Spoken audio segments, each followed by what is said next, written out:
संजय राऊत बोलतायत, थेट जाऊयात. देशानं केला, राज्याने केला आणि जनतेने केला, ही एक विकृती आहे. त्याला विकृती म्हणतात आणि त्या विकृतीचा अंत हा 2024 साली होईल. प्रधानमंत्री ने जिस तरह से शरद पवार के बारे में कहा कि कृषि मंत्री रहते हुए उन्होंने कुछ काम नहीं किया, तो क्या मोदी जी ने क्या किया? पवार साहब 10 साल इस देश के कृषि मंत्री रहे. जब वो कृषि मंत्री नहीं थे तब भी किसानों के लिए हमेशा आवाज उठाते रहे, बोलते रहे. शरद पवार साहब सिर्फ कृषि मंत्री नहीं है, इस क्षेत्र के जाने माने एक्सपर्ट है. उनको स्वामीनाथन साहब भी मानते थे, उसको श्री सुब्रमण्यम साहब थे वो मानते थे. इस राज्य में और देश में कृषि क्रांति का बहुत बड़ा योगदान जो है वो पवार साहब को जाता है. पवार साहब 10 साल कृषि मंत्री रहे. मोदी जी की सरकार में 10 साल में कितने कृषि मंत्री बदले आप बताइए.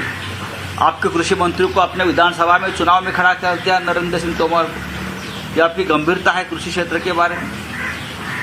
यही कृषि मंत्री शरद पवार जी को आपने पद्म विभूषण, ये सर्वोच्च नागरिक सम्मान दिया है, सिविल अवार्ड दिया है, ये भूल गए आप? और इसलिए दिया है कि कृषि क्षेत्र में उनका योगदान सबसे बड़ा है, सामाजिक क्षेत्र में उनका योगदान बड़ा है. शरद पवार साहब ने साहित्य, कल्चर, कृषि, सोशल सर्विसेज, एजुकेशन, ये सभी क्षेत्र में अपने ताकत पर काम किया है. सरकार की मदद से नहीं, आपकी सरकार होते हुए भी आपने कितनी संस्थाओं को खड़ा किया और चालू किया है बताइए आप. पीएम केयर फंड बनाना ये कोई सामाजिक कार्य नहीं है. लेकिन मेरी जानकारी है पवार साहब की जो ट्रस्ट है उसमें से आज भी हजारों स्टूडेंट्स को मदद मिलती है. शिक्षा के बारे में, जीने के बारे में बहुत से हजारों अनाथ फैमिली, चाहे वो भूकंप में या चाहे प्रलय में निराधार होते हैं, ऐसे बहुत से बच्चों को, सैकड़ों बच्चों को उनके ट्रस्ट के माध्यम से नया योगदान दिया जाता है. आपने क्या किया? आपने कुछ किया? आप यही बोल रहे थे ना कल तक, पवार साहब मेरे गुरु है, उनकी उंगली पकड़कर मैं राजनीति में आया हूँ. जब मैं गुजरात का मुख्यमंत्री था तो कृषि मंत्री शरद पवार साहब ने मुझे बहुत मदद किया है गुजरात के विकास के लिए. ये आपके बयान है. आपको क्या भूलने की बीमारी हो गई है क्या?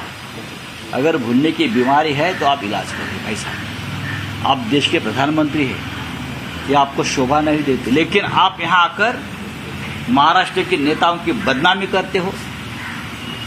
जो राजनीतिक दल और संगठन महाराष्ट्र के स्वाभिमान के लिए लड़ते हैं, उनके नेताओं के ऊपर ये कीचड़ उछालते हो, ये ठीक नहीं है. और वो भी शिंदे और मोदी, अजित पवार के सामने. उनको तो आपने इस तरह से बना दिया है कि गुलाम भी अच्छे हैं. सर, आपने कहा अजित पवार के सामने इस तरह से कहा, शरद पवार की बुराई. अजित पवार ने मन से उठकर जाना चाहिए था. बाला साहब ठाकरे के बारे में भी वो बोल सकते हैं, बोलिए. ये बोल सकते हैं. आज शरद पवार साहब के बारे में बात की है और कल ये बाला साहब ठाकरे जी के बारे में इस प्रकार की बात करेंगे. आप देख लीजिए, उनको किसी के बारे में, उनके मन में रिस्पेक्ट नहीं, आदर नहीं है. ना अटल जी के बारे में है, ना अडवाणी जी के बारे में है. बस जब काम होता है तो मतलब निकाल लेते हैं. तो मराठा रिजर्वेशन पे नहीं बोले. मराठा रिजर्वेशन की बात है. इतना बड़ा महाराष्ट्र में आंदोलन चल रहा है. मोदी जी की सभा को विरोध किया वहाँ की शिरडी के गांव के लोगों ने. आप उनके ऊपर बात नहीं कर सकते, लेकिन आप शरद पवार के ऊपर बात करें. आप और किसी अलाना फलाने के ऊपर बात करें. आप भ्रष्टाचार के ऊपर बात करें. अरे सबसे बड़े भ्रष्टाचारी तो आपके मंच पर थे शिरडी में, और वो भी साईं बाबा के सामने आप झूठ बोल रहे हो.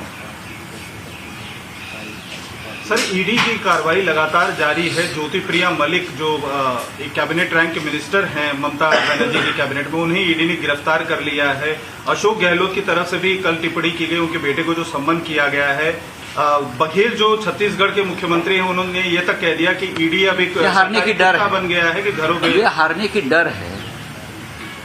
5 राज्यों के चुनाव भी हार रहे हैं और 2024 का लोकसभा चुनाव हार रहे. ये हारने की डर से ये बौखला गए हैं और ईडी को इस तरह से इस्तेमाल कर रहे हैं। महाराष्ट्र में भी चल रहा है, पूरे देश में चल रहा है। लेकिन मैं ये एजेंसी को बताना चाहता हूँ, भाई आपकी प्रतिष्ठा तो पूरी ख़त्म कर दी है, लेकिन 2024 के बाद जिसने गलत काम किया है, वो चाहे अफसर हो या कोई भी हो, उनको भी जेल जा